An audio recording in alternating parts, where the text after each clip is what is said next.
Who in this room thinks when they get back from the state DOT, the state DEP, or the county with regards to sewerage and water, that plan is going to be 6543? I don't. And I don't think anybody in this room thinks so. We are. Okay? So we have not approved anything. All we've approved is a tentative number that they can move on in the process. My thought, and the reason, this is my thinking, is I want them to have the ability to come back with whatever number they have, because that's when the rubber meets the road. When they come back from those agencies, we can enter into what's called a redevelopment agreement. That's the crucial contract in the whole process, where the township can ask, impose, request certain requirements. We can break this project up into phases, which is exactly what we intend to do, to where each individual phase can be supported on its own. For example, let's say the first phase includes 800 homes, or 1,000, whatever it is.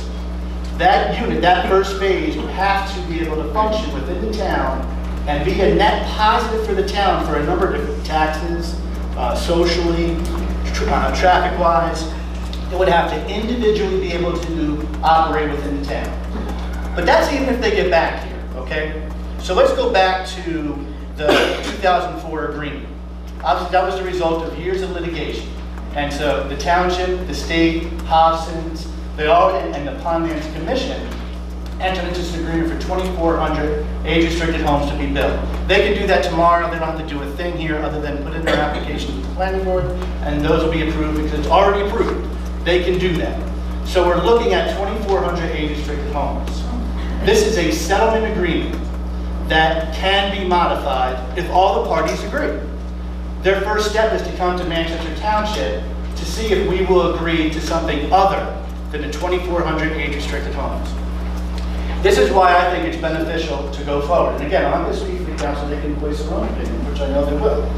But I feel it's beneficial to go forward because if we just do another age-restricted community, that will help us in the short term. Absolutely it will. We'll have 2,400 homes that will support our schools without burdening them with students.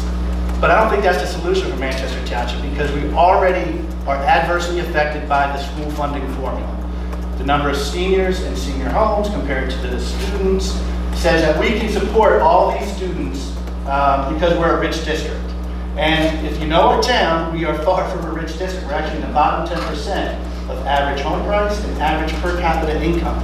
So we are not a rich district, but if that community goes forward, and let me take a step back. A part of that working group was our superintendent and business administrator of the schools. They were involved in this process. And so if that community goes forward, which they can do tomorrow, and there's nothing we can do about it, if that process goes forward and they build out, we run the risk of becoming a no-aid district. What that means is we don't get any of our school funding from the state. Right now we get 14%, which is not a whole heck of a lot, but it's a lot of money that I don't want you folks to have to pay. I don't want to pay. I'm going to be here for the next 25. I just had a kid this year. I'm going to be here the next 20 years. And so this is going to affect me as much as you, okay? So if we go forward with that project, we face that aspect of potentially being a no-aid district. So then what are we left with? Well, we're left with the rest of the town that we can develop in to offset our costs. But we're going to be built out in, what's the estimate, about 10 years at most. So where are we going to get development to offset our costs for the town? I'm not saying that it has to be 6543 because I don't know that that's a good number at all. But I don't want to kill the process now because I want to see what they come back with and see if there's another project, another proposal that could benefit our town. The last thing I want to do is hurt the town. I know what's in our best interest. I mean, you elected me to guide this process. And I'm telling you, that's what we're doing. We're at the front end of this process. We're not at the back end. Nobody's putting a shovel in that ground tomorrow for the 6543. They could do it for the 2,400, but they can't do it for the 6543, and we're far from that number. I appreciate maybe appreciate is not the right word. So, as you know, recently some of you residents, which is why you're here, is that you received the mailing that went out to kind of like shock and awe you. This is going to happen tomorrow, and the world's going to end. Well, the one part, and that's fine. I mean, that's the environmental groups, which I respect, because they have a role in this process too. because I do care about protecting the Barnegat Bay, I do care about protecting the Pinelands, and we want to make sure that it works all the way around. The part of that letter that bothers me is any aspect that insinuates that while I'm here, that this is not an open government.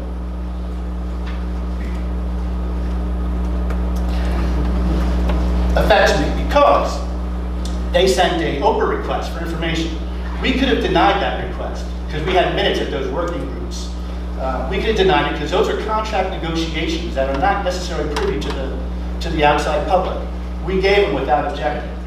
We could have not given some of the internal reports. I personally emailed, had my secretary personally emailed to the Pinelands Preservation Alliance those reports the day after it was done. This government is open, and it is fair, and it is transparent. Thank you.